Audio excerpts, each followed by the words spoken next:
एक दिवशी हातामध्ये चिपळ्या घेतल्या माझ्या जगद्गुरु तुकोबानं, गळ्यामध्ये विना अडकवला आणि माझे तुकोबा विठ्ठलाचे नाव घेऊ लागले. मंबाजीनं पाहिलं, हो तुकोबा, कशाला देवाचं नाव घेता, भजन गाता? चुकलं देवा, असं नाही. मग चला म्हणे गावच्या पंचायती समोर. तुकोबारायानं अभंग लिहिले, पण तुकोबाला अभंग घ्यायची सुद्धा पंचायत होती त्या काळी. लक्ष द्या. मंबाजी बुवानं जगद्गुरु तुकोबारायाला गावच्या पंचाच्या समोर उभा केलं. बैसले पाटील कुलकर्णी, पाटील कुलकर्णी नावाचे पंच बसले आणि पहिला प्रश्न केला, का हो तुकोबा, अभंग लिहिण्याचा, अभंग वाचण्याचा, अभंग गाण्याचा अधिकार तरी तुम्हाला कोणी दिला? पहिला अधिकार विचारायची लोक. लक्ष द्या. तुकोबारायाने हात जोडले, देवा क्षमा करा, माझी मज झाली अनावरवा. माता घेतला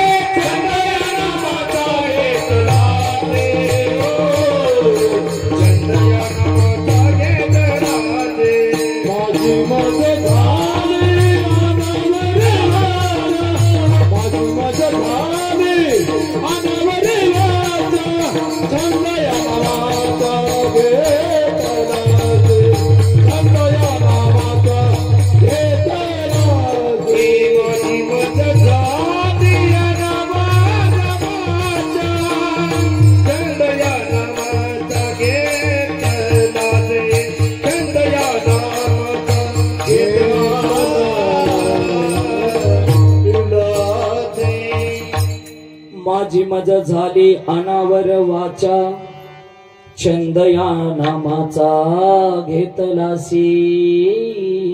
देवा विठेवरच्या मालकानं सांगावं आम्ही लिहावं, विठेवरच्या मालकानं बोलावं तसं आम्ही बोलावं. तुकोबा, आजपासून अभंग लिहिण्याचे, अभंग गाण्याचा सगळा अधिकार तुमचा संपला. इथून पुढे अभंग लिहायचे नाहीत बरं का, गायचे सुद्धा नाहीत.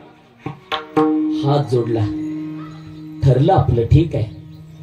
हात जोडलेले विनम्र झालेले तुकोबा 20 फुटावरती गेले आणि जाग्यावरती थांबले मायबाप, आणि परत माघारी आले. आता काय झालं? देवा आजपासून अभंग लिहायचे नाही, गायचे नाही, ठरलं आपलं देवा. पण आतापर्यंत जेवढे लिहिलं त्याचं काय करू?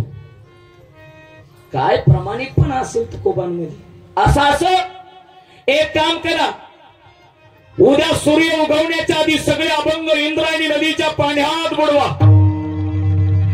शब्द ऐकला आणि डोळ्यातनं पाणी वाहू लागलं जगद्गुरु तुकोबारायाचं. ज्या इंद्रायणी नदीच्या काठावरती बसून लिहावे अभंगाचे अक्षर. प्रपंचाचं मात्र करून जर अभंग रचले मायबाप, उद्या सकाळी बुडवायचे तुकोबाच्या डोळ्यातनं पाणी वाहत.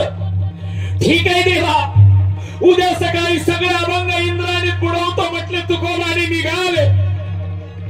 पण जाता जाता डोळ्यातनं पाणी वाहू लागलं आणि विठेवरच्या पांडुरंगाला तुकोबा बोलू लागले, हे गोपना पाटीने गावीचे हे लोक, गोपना पाटीने गावीचे लोक, गोपना पाटीने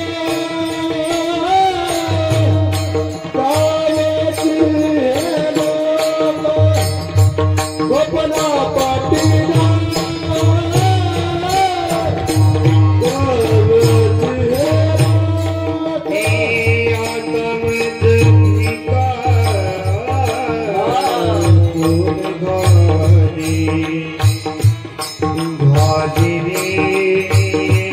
डोळ्यातलं पाणी वाहत जगद्गुरु तुकोबारायाच्या.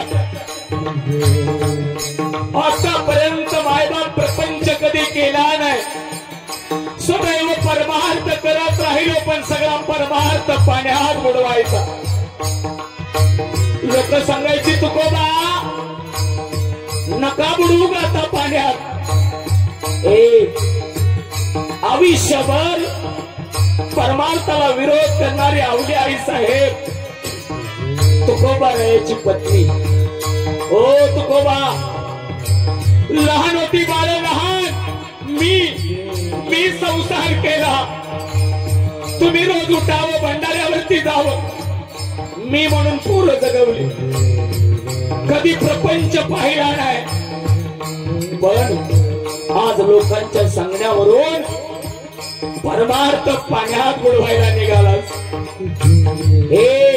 हे आवले, वचन दिला ग मी आणि संत वचनाला बांधील असतात आवले.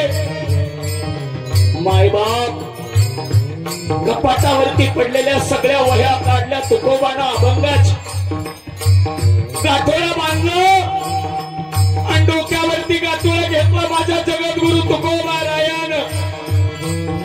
सकाळची वेळ आहे, पाखरांचा चिवचिवाट आहे, सूर्य उगवतीला आलेला आहे आणि तुकोबा इंद्रायणी नदीच्या काठाकडे निघाले.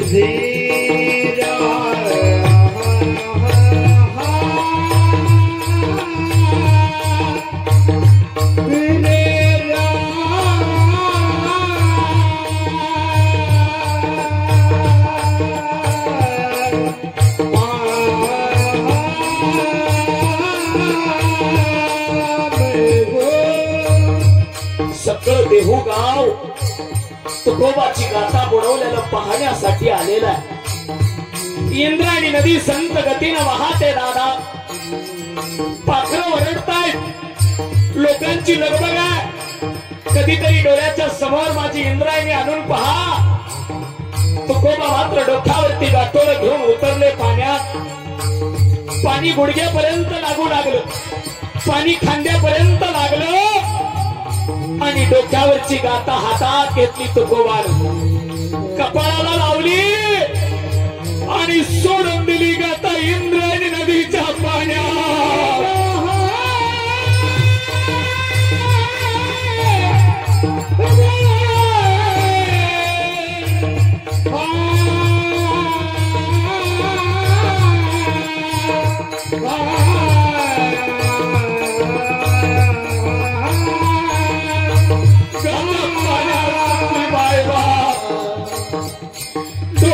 पाणी वाहतो तुकोबारायाच. ए विठ्ठला, ए माय बापा, ए माय बापा रे विठ्ठला,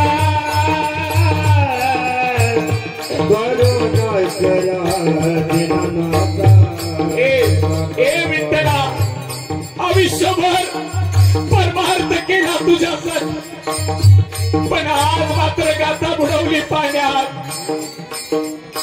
मायबाप रडणारे तुकोबाराय इंद्रायणी नदीच्या पाण्यावरती त्या किनाऱ्यावरती 13 दिवस अनुष्ठानाला बसले.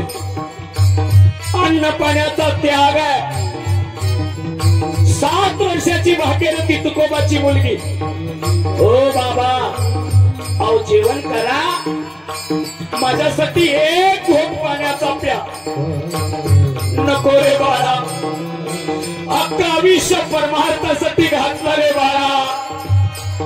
कधी बायका पोरांसाठी काही आणलं नाही या तुकोबानं.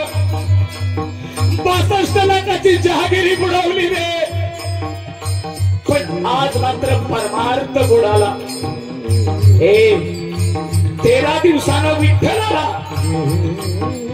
बाळ गोपाळाचं रूप आणि तुकोबाच्या मांडीवरचा विणा घेतला. वाजवायला लागलो. तेव्हा 13 दिवसाने आलास का रे? कोण म्हणतो तुकोबा मी 13 दिवसाने आलो. ज्या क्षणाला गाथा बुडवली त्या क्षणाला आलो. पण तुकोबा, काय तुमचं मोठं भाग्य आहे तुकोबा. वाहणारी इंद्रायणी सांगते देवा, मला तुकोबांच्या गाथेचं पारायण करू द्या. काय सामर्थ्य तुकोबारायाचं. तुकोबा समर्थे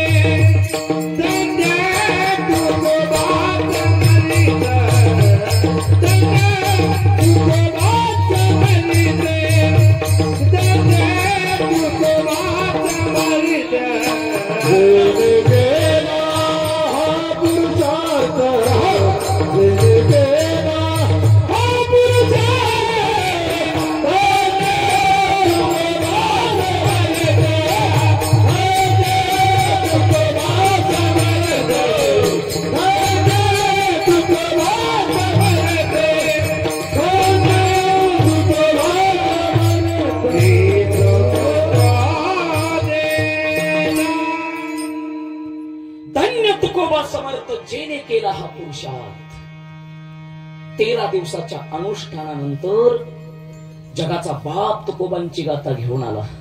लक्ष दे मायबाप, या महाराष्ट्राच्या मातीचा इतिहास आहे. या महाराष्ट्राच्या मातीमध्ये जर मोठं व्हायचं असेल तर माणसाला आधी मरावं लागतं. जी माणसं मरतात ती माणसं मोठी होतात. जगद्गुरु तुकोबारे असताना तुकोबारे कळाले नाही हो जगाला. तुकोबा असताना तुकोबाची गाथा पाण्यात आणि तुकोबा नसताना तुकोबाची गाथा देव्हाऱ्यात. तुकोबारे असताना तुकोबाऱ्याच्या अंगावरती उकळलेलं पाणी आणि तुकोबा नसताना आता दह्या दुधाची अंघोळ. तुकोबा असताना लोक म्हणायची वेणा तुका, पण आता लोक म्हणतात माझे तुकोबा म्हणजे पंचम वेदाचे निर्माते विठ्ठल.